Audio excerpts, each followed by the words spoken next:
दोस्तों, आज की कहानी है मेहनती आदमी और राजकुमारी की शादी की कहानी। ये कहानी एक राजकुमारी की है जो किसी राजकुमार से शादी नहीं करना चाहती थी, बल्कि किसी मेहनती इंसान से शादी करना चाहती थी। राजकुमारी यही सोचती थी कि जो भी जीवन में मेहनत करता है वो उसे हमेशा अच्छा फल मिलता है, इसलिए वह मेहनती इंसान से शादी करना चाहती थी।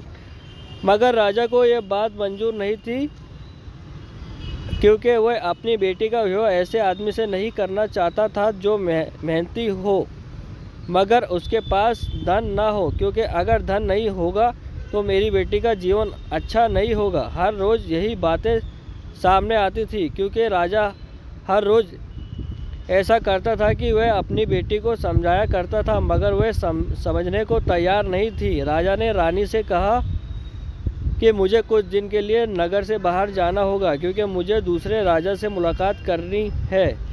जब तक मैं आता नहीं तब तक राजकुमारी का ध्यान रखना। ये कहकर राजा चले जाते हैं। उधर जब राजकुमारी को पता चलता है कि पिताजी चले गए हैं तो वह अपनी माता से कहती है कि मुझे कुछ दिन के लिए नगर से बाहर जाने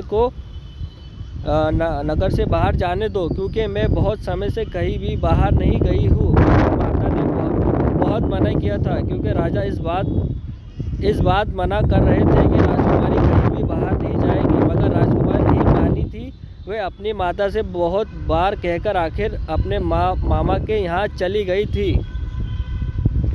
मामा एक छोटे से गांव में रहते थे। उन्हें पता था कि आज राजकुमारी आ रही है, क्योंकि उन्हें बता दिया था। अब तक मामा को इस बात का ध्यान रखना था कि कोई भी उन्हें पहचान न पाए, क्योंकि अगर कोई उन्हें पहचान गया तो लोग यहीं पर हर रोज़ आ जाएंगे। कुछ देर बाद राजकुमारी आ गई थी। मामा ने बताया था कि यहाँ पर कुछ बातें ध्यान रखना होंगी, जिसमें से तुम्हें पर कोई पहचान न पाए। राजकुमारी ने कहा कि आप चिंता ना करें, कोई मुझे नहीं पहचान पाएगा। कुछ देर बाद मामा ने कहा कि मुझे कुछ देर के लिए जाना होगा, तुम अपना ध्यान रखें, ये यहाँ पर रखना है, मैं जल्दी से आ जाऊँगी। कुछ देर बाद मामा चला गया था। उनके बाद जाने के बाद एक आदमी आता है। वह बहुत ही गरीब लग रहा था। वह उनके मामा के बारे में पूछता है, मगर अभी नहीं है मामा। राजकुमारी कहती है कि मामा अभी घर में नहीं है। कोई बात नहीं, क्योंकि मुझे उनका कुछ काम करना पड़ता है, इसलिए आप चिंता न करें, मैं वह काम कर लेता हूँ। कुछ देर बाद ही वह आदमी लकड़ियाँ तोड़ने लग जाता है। राजकुमारी उसे देखती रहती है, क्योंकि वह बहुत मेहनत से काम कर रहा था। उसे काम करते हुए देख राजकुमारी को यही लग रहा था कि अगर मेरी शादी इससे हो जाए तो बहुत अच्छा होगा, क्योंकि वह बहुत मेहनती है और बहुत गरीब लग रहा है। राजकुमारी को अब यही लग रहा था कि उनकी तलाश अभी यहीं पर पूरी हो जाती है, क्योंकि जिसकी तलाश उन्हें थी वह मिल गया था। वह आदमी अपने काम से लगा हुआ था, उसका ध्यान अपने काम पर था। मामा अभी नहीं आए थे। कुछ देर बाद काम पूरा हो गया। अब वह आदमी जाने लगा था। उस आदमी ने जाने के बाद राजकुमारी ने उस आदमी के बारे में सब कुछ पता कर लिया था। वह किस जगह पर रहता है और उसका घर में कौन है।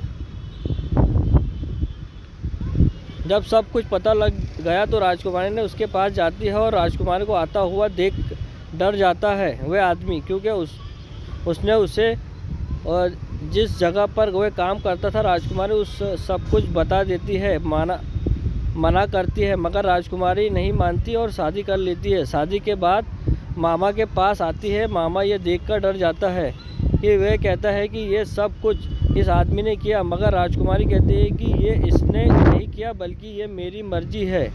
मामा उसे महल की ओर ले जाते हैं, क्योंकि उसने वह किया है जो उसे नहीं करना चाहिए था। जब वह महल से चला जाता है तो रानी को भी ये पता चलता है। अब रानी को डर लगता है, क्योंकि राजा को जब ये पता चलेगा बहुत गुस्सा करेंगे। ये बात सोचेंगे कि राजा भी आ जाते हैं। राजा देखते हैं कि ये क्या हो रहा है। वो राजकुमार से कहने लगते हैं कि तुम वही किया जो मैंने तुम्हें मना किया था।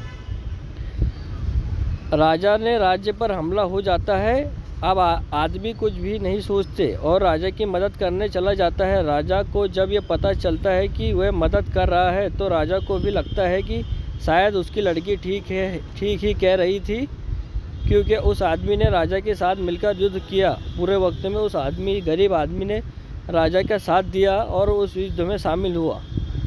ओके, हमें उम्मीद है कि आप लोगों को ये कहानी अच्छी लगी होंगी। Okay, always be happy friend, like share comment और सब्सक्राइब करें।